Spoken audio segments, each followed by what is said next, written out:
la cola fragmentada. Ahí vemos los cuernos fluorescentes.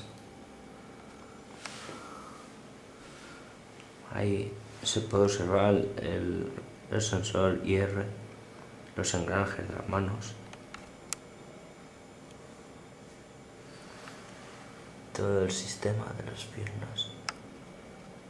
La planta de la pata es como una mano normal de grande.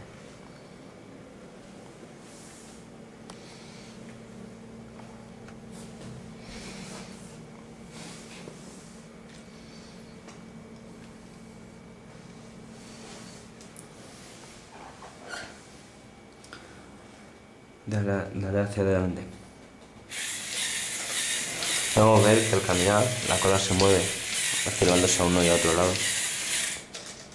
Y ahora para atrás. Vemos que anda perfectamente para adelante y para atrás. Ahora, cuando le damos a la maneta de las manos, vemos que se mueve las manos y la boca. Va todo por el mismo sistema con un tornillo sin fin. Ahí se ha visto el PC Soundbrick. Vale, ahora el detalle que explicaba.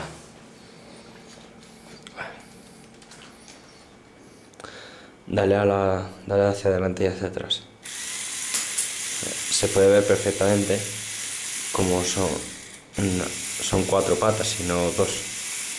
Es casi un bípedo, da la apariencia, pero no lo es del todo.